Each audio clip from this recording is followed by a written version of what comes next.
안녕하세요. 저는 성격이 털털하고 무던하다는 소리를 자주 듣는 40대 후반 여성입니다.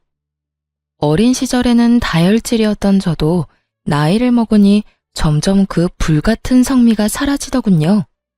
그렇지만 결혼 후 오랜만에 그 불길이 다시 치솟은 일이 생겼는데요. 오늘은 그 일에 관해 여러분께 알려드릴까 해요. 저는 지방 전문대를 졸업한 간호사예요. 경상도 출신이지만 졸업 후 수도권에 올라와 일을 하고 있었죠. 남편은 친목 동호회를 나갔다가 알게 됐어요. 사람이 차분하고 잔잔한 호수 같은 사람이라 당시만 해도 다혈질이었던 제 성격을 모두 다 받아줄 수 있을 만큼 포용력 있는 사람이었어요. 연애 3년 후 결혼을 했을 때도 저희 부부에게는 아무런 문제가 없었어요. 교양 있는 시어머니, 성격 좋고 사람 좋은 시아버지, 4살 많은 아주버님과 형님, 남편과 1살 차이 나는 서방님과 동서까지. 멀리서 볼 때는 아무 문제 없는 완벽한 가족에 가까웠죠. 하지만 이 시댁에서 구심점이 되어줘야 할 시어머니는 제가 결혼한 지 3년 만에 암 이식 수술 후 요양을 위해 강원도에 전원주택을 지어 그곳에 살게 됐어요. 혼자 가는 건 힘드니 시아버지와 함께 갔죠. 그렇게 시부모가 사라지니 그들의 본성이 드러나더군요. 동서, 친정도 멀고 많이 힘들지? 아무래도 사람 사는 곳 다 똑같다고는 해도 근본적으로 수도권이랑은 다른 부분이 많지. 여전히 지방은 시골이잖아. 그러니까 내가 앞으로 좀 더 챙겨줄게. 형님의 그 말에는 아주 작은 가시가 있었어요. 눈치가 빠른 제가 그걸 모를 리 없었죠. 딱 들어봐도 밑에 지방과 시골에 대한 멸시가 바탕에 깔려 있잖아요. 그렇지만 수도권에 오고 나서 간혹 이런 사람들을 만난 적이 있기 때문에 그러려니 하고 넘어갈 생각이었어요. 이런 거 하나하나 대응하느니 그냥 쓰레기는 쓰레기로 두는 게 속 편하거든요. 네, 고마워요, 형님. 정말 딱 그렇게만 말했어요. 가타부타 말 섞을 것도 없죠. 그냥 지나치면 그만인 것을. 당시 저희는 새로운 신혼집에 들어온 지 얼마 되지 않은 상태였어요. 결혼한 지 3년이나 됐지만 괜찮은 집을 찾을 수 없고 아무래도 돈이 좀 모자라서 2년 반 정도 제 자취방에서 살면서 돈을 모으고 있었거든요. 그래서 이번에 들어온 새 집이 너무 좋았어요. 작은 집이었지만 제 나름의 인테리어도 하고 안에 들일 가구며 가전도 모두 제가 손수 골랐죠. 그런데 형님이 저희 이사 소식을 알고는 도와주겠다며 이것저것 챙겨주기 시작하더군요. 처음에는 커피 머신이었고 그 다음은 에어프라이어였어요. 솔직히 챙겨준 것들 모두 중고였고 그다지 필요 없는 물건들이었지만 억지로 가져다 안겨주는 그 물건들을 안 된다고 도로 돌려보낼 수 없었어요. 솔직히 그 사람 평소 행실이야 어떻든 챙겨주고자 한 건 아주버님 생각이었을 수도 있으니까요. 게다가 성의를 무시하는 것도 좀 그랬어요. 좋은 의도라고 생각하기로 했죠. 그런데 뒤로 갈수록 좋은 의도가 아닌 것 같더라고요. 그러다가 결국 일이 터졌죠. 동서, 이거 받아. 내가 저번에 동서 집에 가보니 밥솥이 4, 5인용이더라고. 우리 집 밥솥은 10인용이니 손님 많이 왔을 때도 덜 불편할 거야. 계속 쓰고 있기 그렇잖아. 저희한테 주시면 형님네는요? 10인용이면 저희야 좋기는 한데. 살짝 거부감이 생겼어요. 솔직히 여태 형님이 챙겨준다고 해서 받은 것들은 상태가 썩 좋지 않았거든요. 커피 머신, 토스트기, 선풍기, 에어프라이어, 튀김기. 거의 대부분이 본인이 쓰다가 준 것들이었어요. 처음 한두 번은 깨끗하게 해서 주는 것 같더니 그 뒤부터는 점점 먼지 쌓인 것 그대로 주더군요. 게다가 거절할 틈도 없이 무조건 가져와서 안겨주니 받지 않을 수도 없었고요. 여하튼 또 그런 일이 생길까봐 저도 마음 졸였죠. 얼마 전에 친정에서 밥솥을 하나 해왔어. 기존에 쓰던 것도 몇 개월 안 됐으니 동서한테 줄게. 어차피 이것저것 많이 아끼고 있지? 아, 고마워요, 형님. 그렇지 않아도 곧 태어날 아이를 위해서라도 밥솥은 큰 걸로 살까 고민했어요. 챙겨주시면 잘 쓸게요. 솔직히 몇 개월 전에 샀다는 이야기에 이번에는 좀 다르겠구나 하고 생각했어요. 사실 저희 집에 있던 밥솥은 제가 자취하면서 쓰던 것이거든요. 집 사는데 돈을 다 끌어모았던 터라 돈이 많이 모자라서 자취할 때 썼던 것들 중에 쓸만한 건 여전히 쓰고 있는 형편이었어요. 혼자 살 때야 작은 것도 괜찮았지만 결혼을 하고 나니 입도 늘고 간혹 손님이 오면 밥하기 애매하더라고요. 그래서 저는 너무 고마워했죠. 그래, 없는 형편에 이것저것 가릴 틈이 어딨겠어? 우선 아끼고 봐야 살림의 보탬이 되지 않겠어? 그러니까 밥솥 살 생각 말고 그 돈으로 고기나 더 사 먹어. 어차피 서방님이랑 동서 둘이 벌어서 돈 되는 일도 없잖아. 뭐 지방에서야 둘이 번 정도면 잘 먹고 잘 살 수 있었을 텐데 여기는 좀 다르지. 그 정도 월급 누구 코에 붙여? 그러니까 아끼고 살아. 내가 이렇게 도와주잖아. 피식 웃으며 꺼내는 형님의 말에 묘하게 기분이 더러웠어요. 하지만 이번만은 버리지도 못하고 저희 집 구석에 쌓인 형님이 준 물건과는 다를 거라는 생각이 들었죠. 그렇게 고마움의 인사를 전하고 집에 돌아왔어요. 그날은 바빠서 열어보지도 못하고 잤어요. 다음 날이 남편 강원도 가는 날이었거든요. 저는 당직이 있어서 가지 못하고 남편 집만 싸줬어요. 하룻밤 자고 온다고 했거든요. 당직을 서고 집에 오니 남편은 이미 강원도로 떠났더군요. 그리고 저는 전날 받아온 밥솥을 꺼냈어요. 밥솥은 대형 브랜드 물건으로 작년 모델이 맞긴 했어요. 그런데 밥솥을 확인하다가 열이 확 오르는 걸 느꼈어요. 뚜껑 닫히는 부분에 있는 이음새 중 한쪽이 깨져서 잘 닫히지 않는 걸 발견했거든요. 물론 그뿐이면 차라리 다행이었어요.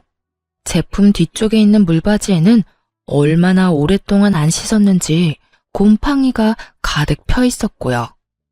무엇보다 안쪽 뚜껑을 열어보니 증기 빠져나가는 곳에 덕지덕지 묻어있는 변색된 오염물들이 보다가 진짜 토할 뻔했어요. 저는 여태 형님이 준 물건들을 떠올렸어요. 이건 아니다 싶었죠. 솔직히 여태 받아온 것들 모두 하자가 있었거든요. 결국 안 되겠다 싶어 형님에게 전화를 했어요. 형님, 전화통화 괜찮으세요? 밥솥 써봤어? 잘 되지? 조금 문제가 있는 곳이 있지만 그래도 동서 상황이면 그것도 감지덕지지. 안 그래? 다 알고 보낸 거더라고요. 실수였거나 모른다고 했으면 다음부터는 이런 거 안 줘도 된다고 이야기만 하고 끊을 생각이었거든요. 설마 문제 있는 거 알고 보내신 거예요? 형님, 제가 여태까지 아무 말 안 했는데 정말 너무하시네요. 여태껏 챙겨주신다면서 저한테 말도 없이 가져와서 주신 것들 다 문제 있는 제품들이었어요. 깨끗하지도 않았고요. 제가 달라고 하지도 않았는데 그딴 쓰레기 건네주고 선심 쓰듯 착한 척 하시는 거 솔직히 기분 더럽거든요. 이번에도 마찬가지예요. 동생 내외에게 선심을 쓰고 싶거든 물건 상태가 어떤지 확인은 하고 보내셔야죠. 뭐? 동서, 지금 그게 나한테 할 말이야? 내가 동서 생각해서 준 거잖아. 그리고 막말로 싫다고 했으면 내가 안 줬겠어? 공짜 좋아해서 다 받아간 건 동서지. 제가 공짜를 좋아해서 받아갔다고요? 상대방 성의를 무시할 수 없어서 받아간 거라고요. 지금 그 물건들 한 번도 안 쓰고 구석에 처박혀 있고요. 그리고 다짜고짜 가져와서 안겨주면 거절하지 말라는 소리랑 뭐가 달라요? 그것도 어른들 가족들 있는 데서 그러시는데 아니, 동서는 잘해줘도 난리야? 얻어쓰는 주제에 그럼 새 것처럼 반짝거릴 거라고 생각했어? 웃기네. 동선의 집이 능력 안 돼서 그런 거 해올 형편 못 되는 거면 동서 본인을 탓해야지. 그래서 누가 그렇게 없는 사람처럼 하고 있으래? 없어 보이니까 내가 안 쓰던 거 다 챙겨준 거잖아. 솔직히 말씀하세요. 그거 폐기물 버리는데 돈 아까워서 우리 집에다 버린 거 아니에요? 선심 쓰는 척 할 수도 있고 돈도 아끼고 딱 봐도 폐기물인데. 말 다 했어? 동서 그렇게 안 봤는데 사람 참 아나무인이네. 당돌하게 윗사람한테 전화해서 이러는 것도 웃기고. 내가 동서 친구야? 화났는 일 있으면 막 화내도 되는 그런 친구냐고. 그런 일이 있더라도 좋게 말하면 되지. 왜 전화 와서 사람 기분 상하게 난리야? 시골에서 올라와서 아무것도 모르는 것 같아 챙겨주려고 했더니 호강에 겨워서는. 필요 없으면 다 버려. 누가 뭐래? 네, 알겠어요. 그럼 제가 알아서 다 버릴게요. 그러고 전화를 탁 끊어버렸어요. 주변을 둘러보니 쌀을 담았던 아대자루가 보이더군요. 시골에 농사 짓는 친척분이 보내주신 쌀포대였는데 여기까지 오느라 여기저기 찢어지고 더러워졌지만 물건 넣는 데는 별 문제 없어 보였어요. 저는 그 포대자루에 형님이 줬던 물건을 싹 다 넣었어요. 준 성의가 있어서 무시하지는 못했지만 쓰기에는 더러워 한 번도 써본 적은 없던 쓰레기들을요. 그리고 포대자루를 질질 끌고 차에 실었어요. 버려달라니 그 말 그대로 해줄 생각이었어요. 하지만 제 집은 아니었죠. 저는 형님 집으로 차 타고 열심히 달렸어요. 그리고 꽤 오래전에 형님이 알려준 아파트 현관 비번을 눌렀죠. 바뀌지 않았던 건지 열리더군요. 그리고 엘리베이터를 타고 올라가 형님 집 문 앞에 그 포대자루를 놔두고 나왔어요. 제 것도 아니고 사용한 적도 없는데 왜 제가 제 돈 주고 버려야 하나요? 버려달라는 사람이 버려야죠. 그렇게 집에 와서 개운한 마음으로 쉬는데 아주버님에게서 전화가 왔어요. 네, 아주버님. 어쩐 일이세요? 그 일한 강원도 가신다고 들었는데요. 아니, 재수씨. 한 가지만 물어보려고 전화했어요. 혹시 우리 와이프가 재수씨한테 준 물건들 상태 확인된 거 사진 있습니까? 아, 그거요? 그럼요, 있죠. 전부 다 사진은 찍어놨어요. 혹시라도 나중에 버렸을 때 왜 버렸냐고 화내시면 들려드릴 말은 있어야 하잖아요. 그렇게 이야기하는데 아주버님 목소리 뒤로 엄청 시끄러운 소리가 들리더군요. 형님의 목소리였어요. 혹시 형님이랑 같이 계세요? 아니요, 그게 아니라 강원도인데 우리 와이프가 동생한테 전화해서 화내는 바람에. 어떤 상황인지 대충 감이 왔어요. 제가 반품한 쓰레기를 확인하고 형님이 저희 남편에게 전화해서 생난리를 치고 있더군요. 게다가 그 목소리는 남편의 스피커폰을 통해 시부, 시모, 아주버님이 계신 그 자리에 모조리 다 흘러들어갔고요. 남편이 말할 틈도 주지 않고 오디오를 꽉꽉 채우는 형님을 보며 자기 무덤 열심히 파고 있구나 하는 생각이 들었어요. 속으로 진짜 고소했거든요. 교양 있는 척, 착한 척, 사람 지방 출신이라고 돌려가는 형님이 곧 망가질 생각을 하니까요. 역시나 그때 제가 보낸 사진을 본 것인지 시모 목소리가 들렸어요. 아니, 밥솥 상태가 이게 뭐냐? 아, 그게 말이에요. 저희가 사용하던 걸 급하게 주느라. 애미야, 너희가 동생 챙겨주는 거 뭐라 하는 거 아니다. 다만 챙겨줄 거면 욕 얻어먹을 짓은 하지 말아야지. 누가 보면 쓰레기를 갖다 준 거라고 생각하지 않겠니? 아무리 선의로 한 일이라도 이런 물건을 가져다 주면 아무도 감사하지 않을 거다. 도대체 첫째는 무슨 생각으로 이걸 둘째한테 갖다 준 거냐? 시모의 말에 아주버님도 당황한 것 같더군요. 시모는 본래 조용하고 차분한 성격인데 첫째 형님의 행동에 경악하신 듯 했어요. 적어도 시모의 상식선에서는 일어날 수 없는 일인 듯 보였죠. 저는 시모의 말 덕분에 마음이 좀 놓였어요. 저와 비슷하게 생각하는 사람이 있었으니까요. 결국 시모의 비난의 말을 견디지 못한 아주버님이 남편의 전화기를 가로채 빽 소리를 질렀어요. 이 옆에네가 뭘 잘났다고 소리를 질러? 밥솥 상태를 보니 당신이 잘못한 게 확실해 보이는구먼. 도대체 집에서 하는 일이 뭐야? 당신까지 왜 그래요? 없이 사는 둘째 서방님 도와주는 게 뭐가 문제예요? 당신도 쓸데없이 자리만 차지하는 물건 처분할 수 있다고 좋아할 때는 언제고? 내가 언제 그런 말을 했어? 발뺌 할 거예요? 그만! 지금 여기가 어딘 줄 알고 언성을 높여? 지금 어머니 아버지 이 전화 다 듣고 계시거든? 말 좀 예쁘게 해. 지금 하고 있는 이야기가 모두 시부모 귀에 들어갔다는 걸 알자마자 형님은 급격하게 아무런 말도 하지 않았어요. 아니, 아예 입을 다물었죠. 정질 좀 죽여. 내가 봐도 밥솥은 너무했어. 다른 것들도 많이 낡았고. 당신이 좋은 일 한다기에 내가 말리지 않았지만 신경 안 썼다고 이런 식으로 하면 안 되지. 앞으로 절대 이런 일 없도록 해. 그러고 남편 전화가 끊긴 모양이었어요. 그리고 아주버님이 저한테 말하더군요. 재수씨, 내가 신경 못 써서 미안해.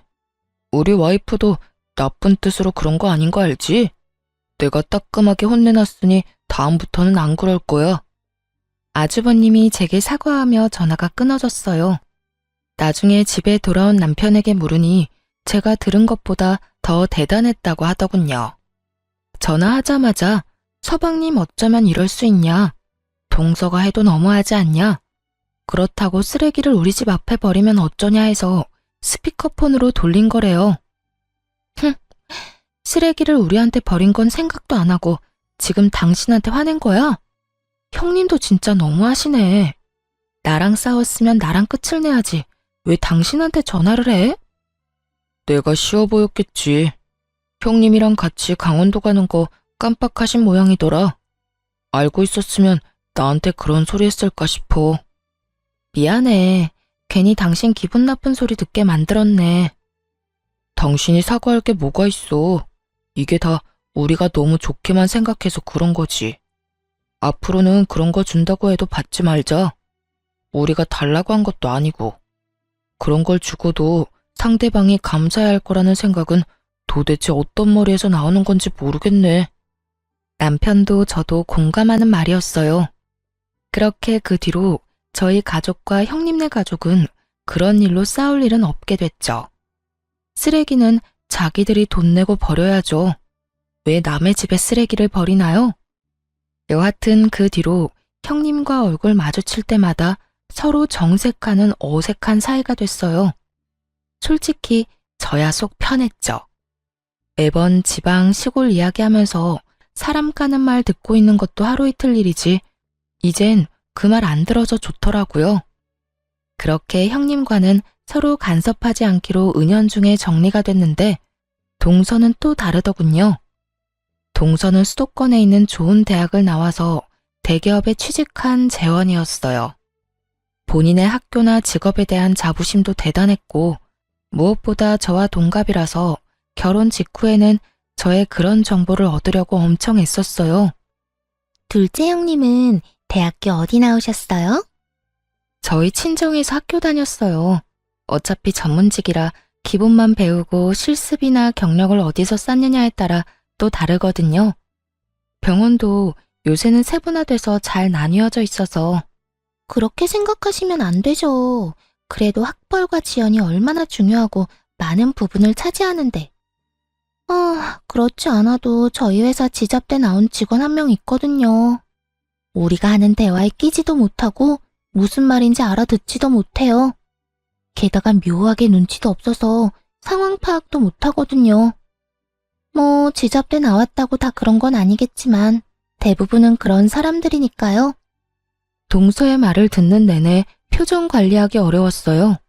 솔직히 지방에서 대학 나온들, 뭐 그런 사람들은 외계에서 왔나요? 지금 당장 지나다니는 사람 중에 지방대 출신인 사람 골라보라고 해도 못 고를 게 분명해 보이는 동서의 쓸데없는 아는 척에 저는 동조해주기도 싫어서 대답도 안 했죠. 그런데 갑자기 그러더라고요. 그러고 보니 형님도 경상도 출신이었죠. 그 사람도 그렇던데. 혹시라도 같은 동네 주민이었으면 죄송해요. 제가 요즘 그 사람 때문에 너무 힘들어서 말이 그냥 막 나와버렸네요. 정말로 신경을 살살 긁는 재주가 있더라고요. 그래서 저도 말해줬죠. 경상도가 워낙 커서 아마 제 지인은 아닐 거예요. 그리고 그런 부분에서는 걱정하지 말아요. 지방 사는 사람들도 그런 말들 하거든요. 무슨 말을 해요? 그 수도권 사는 사람들요. 눈 뜨고 있어도 코 베어가는 사람 수두룩하니 믿지 말라고요. 그리고 서울 깍쟁이라는 말이 왜 있겠어요? 여기 사람들 그만큼 까다롭고 인색하다고 생각하고 있거든요. 솔직히 별것도 아닌 걸로 등급 나눠서 사람 차별하는 것도 어떤 한 사람 때문에 잘 알고 있기도 하고 틀린 말도 아닌 것 같고요. 아, 미안해요. 서로 까는 거 피차 일반이니까 깔끔하게 동서도 저도 서로 미안해하지 않기로 해요. 그럼 됐죠? 제 말에 동서가 똥 씹은 표정으로 저를 보더군요. 제가 말한 그런 사람이 본인을 지칭하는 거라는 걸 알았나 봐요. 말로 하지는 않았는데 그렇게 눌러줬으면 더 이상 그런 주제로 이야기 안 할 법도 한데 동서는 끊임없이 저를 그런 대화에 끌어들이려고 하더라고요. 같은 나이라는 게 믿기지 않을 만큼 유치해서 결국 그 뒤로는 아예 상대를 안 했어요. 같은 인간 취급받기 정말 죽기보다 싫었거든요. 그런데 이게 끝이 아니었어요. 동서는 이를 갈고 있더라고요. 하루는 명절에 가족들이 다 모인 자리가 있었어요. 저와 동서는 같은 나이인데다가 아들 나이도 똑같거든요. 둘 다 당시에는 고등학교 1학년이었죠. 동서가 슬슬 시동을 걸더군요. 아, 어머님, 우리 첫째 요즘에 칭찬 좀 해주세요. 세상에, 이번에 전국 학력평가라는 시험을 쳤는데 우리 아들이 세상에 거의 대다수 과목이 2등급이더라고요. 1등급이 제일 좋은 거고 아래로 8등급까지 있는데 거기서 2등급이면 진짜 잘한 거거든요. 누굴 닮아서 그런지 머리 하나는 똑똑해요.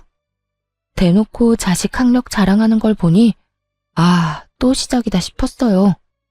그런 동서 옆에서 저는 절대로 자식 성적 자랑은 안 했어요. 우리 아들이 모자라서가 아니라 세상에 공부 잘하는 사람도 많고 그게 아이의 자만심이나 절망으로 이어질까봐 솔직히 불안한 면이 있었거든요.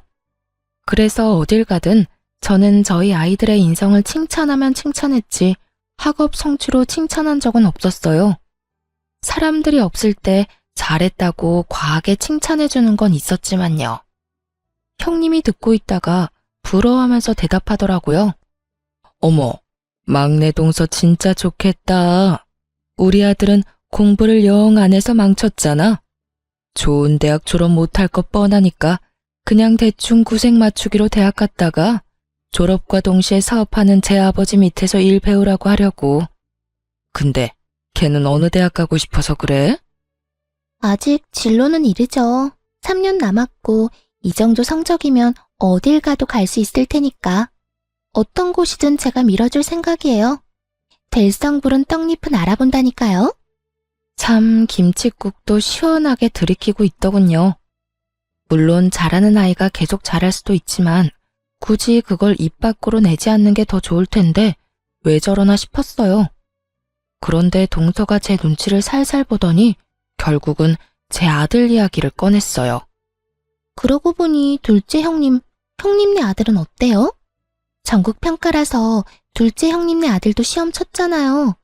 시험 점수는 잘 나왔어요? 내가 듣기로는 사교육도 안 시킨다는데 그래가지고 되겠어요? 모름지기 교육은 선행이 필요해요, 선행이. 이제 와서 시작해도 다 늦은 거 아시죠? 게다가 보세요. 사촌지간의 동갑인데 얼마나 기분이 안 좋겠어요? 사춘기 남자애가 얼마나 상처받을지. 그래도 형님은 성적 같은 거 중요하게 생각 안 하잖아요. 그게 속 편할 수 있죠. 자식 앞날에는 크게 도움 안 되더라도 편하긴 하잖아요. 안 그래요?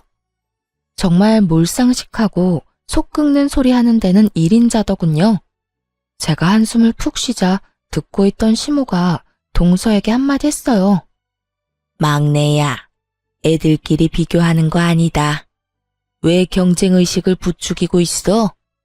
애들마다 특성도 다르고 잘하는 것도 다른데 왜 그거 하나로만 판단하니? 너한테 그게 중요하다고 해서 다른 사람에게도 중요할 거라고 생각하는 건 착각이고 오만이지. 애들이 듣기라도 했으면 어쩔 뻔했니? 어머, 죄송해요. 전 그런 생각은 못했네요. 그냥 학업 신경 안 쓰는 형님네가 너무 불안해서 저도 모르게 한 소리 해버렸네요. 죄송해요, 형님. 죄송하다고는 말하지만 눈빛에는 자기가 이겼다는 우월감으로 가득 차 보이더군요. 괜찮아, 동서. 내가 우리 아들 성적에 크게 신경 안 쓰는 건 맞는 말인데 뭐. 근데 그런 시험 있었다는 것도 몰랐네? 아들, 잠깐만 이리 와봐. 네, 엄마. 너 이번에 전국 학력평가? 뭐 그런 시험 친 거 점수가 어떻게 나왔니? 엄마가 잘 기억이 안 나네? 사실 알고는 있었어요. 우리 아들 성적이 잘 나온 거. 제가 엄마인데 왜 모르겠어요. 아, 이번에는 운이 좋았는지 전 과목 1등급 나왔어요. 저번에는 1, 2등급 섞여 있었는데 이번에 인강이 좀 도움된 것 같기도 해요. 어머, 그랬어? 잘했어, 잘했어. 지금 뭐 하고 있었어? 여름방학에 영어학원 다녀보려고요. 아직 1학년이라서 회화학원으로 다녀보고 싶어서 알아보는 중이에요. 입시나 시험 대비 영어는 2학년이나 3학년 방학에 들으면 될 것 같고 일단 좀 더 자연스러운 영어를 접해볼 생각이에요. 누구 아들인지 똑부러지게 말하더군요. 제가 말하지 않아도 아들은 자기에게 뭐가 필요한지 정확히 알고 있었어요. 물론 그렇게 계획적으로 키운 건 저였지만요. 아들을 방으로 들여보내고 꿀먹은 벙어리가 된 동서에게 제가 웃으며 말했죠. 우리 아들이 외탁을 한 것 같아요. 사실 여태까지 말씀드릴 일이 없어서 말 안 하고 있었는데 저희 부모님 두 분 다 교육직에 몸담고 계셨거든요. 오빠도 의사고 여동생도 변호사라. 솔직히 저희 가족 중에 저만 공부하는 거 별로 안 좋아했어요. 그런데도 우리 아들 머리 좋은 거 보면 아무래도 삼촌이나 이모 영향을 많이 받은 것 같아요. 제가 그렇게 말하자 시모가 고개를 끄덕이더군요. 시모는 알고 있었거든요. 저희 집안에 고학력자가 많다는 걸요. 그리고 제가 그걸 말하는 걸 그리 좋아하지 않는다는 것도요. 솔직히 집에 잘난 사람 많으면 필연적으로 쭉정이 하나쯤은 생기고 그게 우리 가족 중에서는 저였거든요. 그렇다고 제가 사랑을 못 받은 건 절대 아닌데 상대적 박탈감을 많이 느꼈었죠. 그리고 아들이 커감에 따라 그 박탈감을 많이 회복했고요. 아들이 잘 되니 제가 잘 되는 것처럼 마음이 편안해졌으니까요. 어쨌든 자기 아들과 동갑인 제 아들이 실력이 더 좋다는 걸 알고 난 뒤 동서는 그 뒤로 학업과 관련된 이야기는 전혀 하지 않았어요. 세상에는 뛰는 놈 위에 나는 놈 있다는 걸 손수 몸으로 겪었잖아요. 제가 아들 성적 자랑 안 하는 건 이런 사태를 미연에 방지하기 위한 것도 있어요. 애 성적 자랑하다 상대방에게 발리면 그것만큼 쪽팔리는 것도 없거든요. 그것도 본인이 먼저 도발했다고 친다면 말이죠. 그렇게 저는 저와 맞지 않은 두 사람을 저와 멀리 떨어뜨리는 데 성공했어요. 남편과 헤어질 수는 없으니 그 사람들을 최대한 멀리하는 것 말고는 저의 내적 평화를 유지할 방법은 없었죠. 뭐 그건 그거대로 나쁘지는 않았어요. 명절, 부모님 생신 이런 때 제외하고는 거의 만날 일이 없으니까요. 그런데 어느 날 시부가 쓰러졌다는 연락을 받게 됐어요. 아파서 강원도에서 요양을 하고 있는 건 시모였는데 갑작스레 시부가 쓰러진 거죠. 뇌경색이었고 다행히 장보러 시내에 나와 있던 터라 일찍 발견돼서 병원으로 갈 수 있었어요. 다행이었죠. 최대한 골든타임은 지켰으니까요. 하지만 강원도에는 시모와 시부뿐이었고 시부가 다치니 요양 중인 시모가 시부의 간병을 해야 했어요. 물론 간병보험을 들어서 간병인을 쓰기도 했지만 모든 시간을 간병인이 봐주는 건 아니니까요. 게다가 좀 더 전문적인 치료를 위해서 시모는 서울로 시부를 옮기고 싶어 했어요. 결국 두 분 모두 강원도 생활을 간단히 정리해두고 서울로 올라오셨어요. 애초에 처음 강원도에 가실 때 서울에 가지고 있던 집을 팔고 갔던 건 아니었어요. 시부가 모아놓은 돈으로 강원도에 전원주택을 지었고 살고 있던 집은 당시 막내 도련님 결혼과 동시에 전세를 싸게 내줬거든요. 그래서 시부를 병원에 입원시키고 나면 시모가 거주할 만한 곳이 딱히 마땅찮았어요. 그날은 시모가 저희 삼형제 내외를 모두 부른 날이었어요. 너희 아버지 입원하고 나면 병수발은 나와 간병사가 될 거다. 간병인은 간병보험 등거에서 나오지만 24시간 붙어 있는 게 아니니 당연히 나도 너희 아버지 수발 들어야 해. 그러려면 내가 여기에 머물 곳이 필요한데 너희 세 형제들 집 중에 한 곳에서 머물렀으면 하는구나.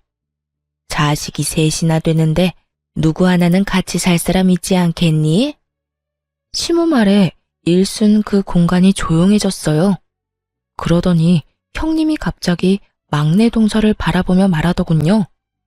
어머님, 제 생각에는 막내 동선에서 지내시면 될 것 같아요.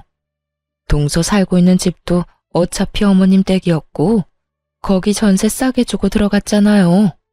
제가 알기로는 정말 얼마 안 되는 금액이었다는데 그런 상황이면 미안해서라도 당연히 동서가 모시는 게 맞는 것 같아요.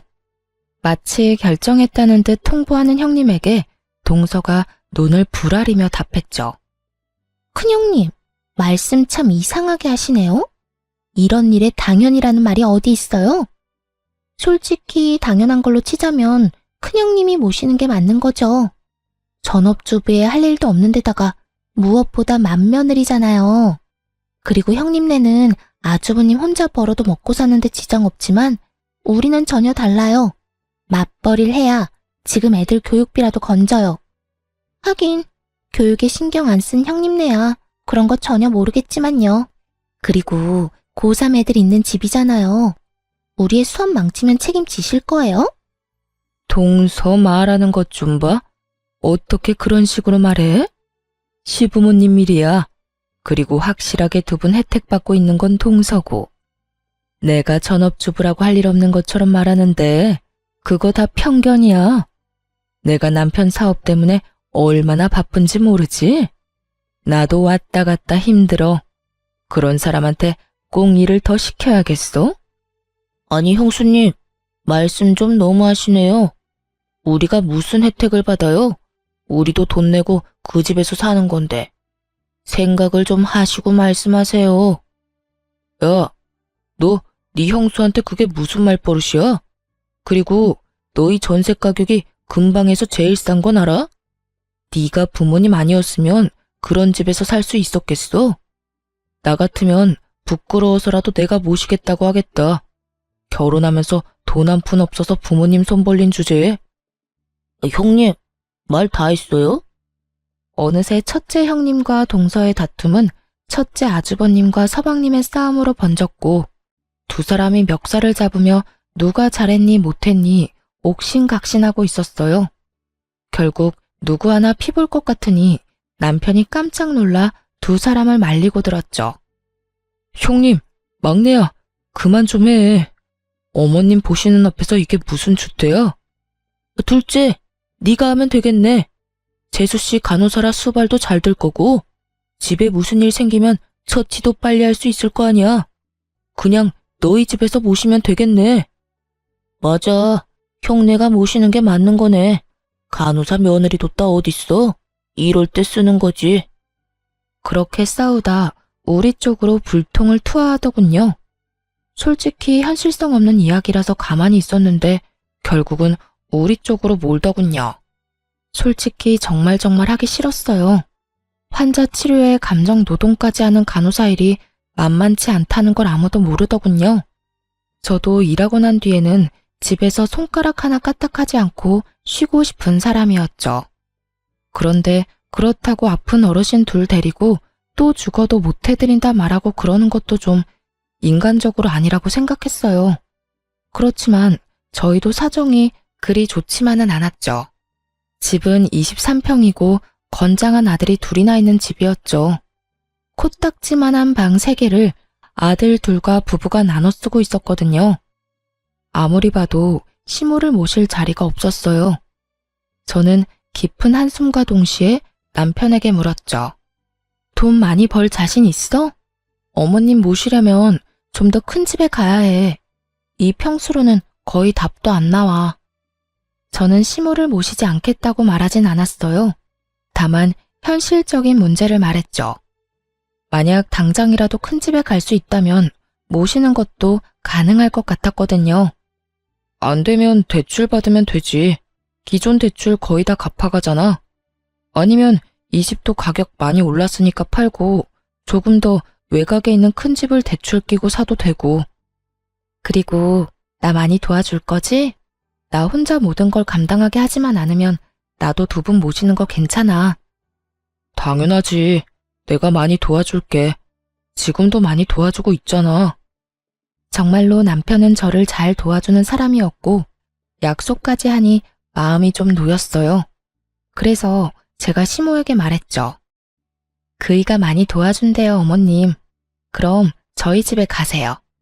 당분간은 좀 좁아서 힘드시겠지만 조만간 좀 더 큰 평수 알아볼게요. 제가 그 말을 하자마자 형님과 동서, 아주버님과 서방님 얼굴에 환한 웃음꽃이 피더군요. 수발 안 들어서 기분 좋은 건지는 모르겠지만 너무 속보이는 모습에 눈살이 다 찌푸려지더라고요. 그런데 그 모습을 다 지켜본 시모가 제 손을 꼭 잡으며 말하더군요. 그래, 고맙다. 둘째 네가 참 힘든 선택을 했구나. 그런 의미에서 나도 그냥 너희 집에 얹혀 살며 수발만 받을 수는 없잖니. 그러니 내 강원도에 있는 전원주택 바로 정리하마. 그거 판 돈 둘째 너한테 줄 테니 지금보다 더 크고 교통도 편리한 집으로 이사 가자. 그 이야기에 저도 눈이 동그래지고 다른 사람들은 완전 사색이 됐어요. 시모가 살고 있던 전원주택 가격이 거의 10억이 넘어갔거든요. 고급 전원주택의 2층 집, 대지도 넓어서 가격이 못해도 10억쯤 나온다고 했거든요. 저는 슬쩍 형님과 동서의 얼굴을 살폈는데 순간 웃겨서 뿜을 뻔했어요. 두 사람 얼굴이 완전 똥 씹은 얼굴이 됐더라고요. 10억이나 되는 돈을 빌려주는 것도 아니고 준다고 하니 배가 아플 만도 하죠. 그러고는 갑자기 형님과 동서가 태클을 걸더군요. 어머님, 그런 게 어딨어요? 처음부터 그런 말씀하셨으면 저희가 모셨죠. 맞아요. 이건 불공평해요. 제가 맏며느리니까 제가 모실게요. 그게 당연하다고 생각해요. 당연은 무슨 당연이에요? 큰형님, 아까 저한테 뭐라고 하셨죠? 제가 부모님 혜택 받고 있으니까 제가 모셔야 한다면서요. 제가 모실게요. 그러니까 어머님, 저희 집으로 오세요.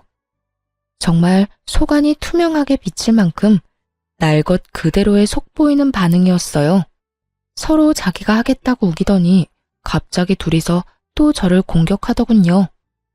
얌전한 고양이 부뚜막에 먼저 올라간다더니 이것 봐요. 얌전하게 생겨서 어머님 돈 때문에 수발든다고 한 거니까 거기에 속지 마세요. 네, 큰형님 말이 맞아요. 어머님이 이렇게 교양 있으신데 저런 지방대 출신에 교양 없는 지방 사람이랑 같이 있으면 어머님한테 도리어 안 좋아요. 둘째 형님, 돈 욕심 낼 생각 말고 어머님 저희한테 맡기세요. 아시겠어요? 참으로 당당하더군요. 뭐가 그렇게 당당한지 저는 눈꼽만큼도 모르겠던데 말이죠. 이 상황을 모두 지켜보고 있던 시모의 얼굴이 차갑게 착 가라앉더니 큰 형님과 동서에게 호통치셨죠. 너희가 그런 말할 자격이 어디 있어? 이미 너희 둘은 기회를 영영 잃었어. 내가 돈 이야기하기 전에 내 수발 든다고 한 사람은 둘째 혼자뿐이었어. 서로에게 미루기만 한 너희 둘이 무슨 자격으로 내 수발을 들겠다 말아야? 이미 내가 둘째를 골랐다고 하지 않았어? 어머님, 그렇지만 돈 10억이 애들 이름도 아니고 이런 식으로 한 아들한테 다 주시는 것도 형평성에 어긋나고요. 형평성? 100세 시대에 병들고 늙은 시부모 언제 죽을지도 모르는데 같이 모시고 살겠다고 한 사람한테 돈 10억 주는 게 뭐가 그렇게 형평성에 어긋나? 그리고 두 사람이 원하지 않았잖아. 싫다며 서로에게 떠넘긴 주제에 돈 10억이 그렇게 아쉬워? 그 돈 노동비야. 내가 주는 월세이기도 하고. 일찍 죽으면 또 모를까 오래 산다면 짐밖에 안 되는 늙은이 잘 봐달라는 뇌물이기도 하고. 그런 돈을 왜 날 돌보지도 않은 너희들한테 나눠야 해? 미리 경고하는데 이번 일 그냥 지나가지는 않는다. 앞으로 있을 유산 상속, 증여, 유언장 작성에 큰 영향을 줄 거니까 알고나 있어. 유산과 증여라는 말이 나오자 이번에는 아주버님과 서방님 얼굴이 사색이 됐어요. 여보, 그만해. 어머님 앞에서 이게 무슨 짓이야? 제발 처신 좀 똑바로 하라고. 당신도 제발 나대지 좀 마. 어머니가 어련히 알아서 잘하시려고 어서 둘째 형수님한테 사과해. 당신도 어서 사과해. 둘째 재수씨가 어머님 모신다잖아. 고맙다고 인사하고. 두 남편이 다그치자 결국 형님과 동서는 하기 싫은 표정이 역력한 채로 제게 사과의 말을 꺼냈어요. 강요로 점철된 들으나 마나한 사과를 듣고 저도 괜찮다고 말해줬어요. 이날 이후로 저는 시모가 전원주택 팔아서 마련한 돈과 대출을 좀 껴서 더 큰 집으로 이사가게 됐어요. 큰 집은 방도 4개고 병원도 가까워서 시부모님 모시기에도 괜찮았죠. 집 이사를 한 지 반년 만에 시부가 저희 집으로 왔어요. 처음에는 어른 두 분을 모시게 돼서 집이 좀 예민해지지 않을까 생각했는데 생각보다 분위기가 좋더라고요. 서로의 영역도 터치를 안 하니 그것도 좋았고요. 제가 바빠서 못하는 부분을 어머님은 잔소리 없이 해주셨어요. 원래 그런 분이시거든요. 차분하고 이해심 넓은 진짜 어른 같은 어른이요. 저도 항상 죄송해서 말씀드리면 돈 벌면서 육아도 잘하고 집안일까지 잘하는 완벽한 사람은 없다고 말해주셨어요. 어찌나 고마운 말씀인지. 보통 시모들은 무조건 완벽을 원하잖아요. 하지만 우리 시어머니는 그런 완벽보다는 노력을 더 좋아하셨어요. 그래서 분위기가 더 좋았던 건지도 모르죠. 퇴원한 시부는 병으로 좀 어눌해지고 몸 상태가 좀 나빠지기는 하셨지만 특유의 쾌활한 성격은 여전하시더군요. 저랑 개그 코드나 식성이 잘 맞는 것도 좋지만 둘째와 죽이 잘 맞으시더라고요.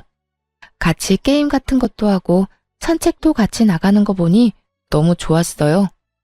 애들이 남들과 함께 살아가는 법을 배우고 있는 것 같아 조금 뿌듯하게 느끼기도 했고요. 그런데 그렇게 화목한 저희 집도 찬 기운이 풀풀 날릴 때가 있긴 했어요. 바로 아주버님과 서방님 부부가 방문하는 날이요.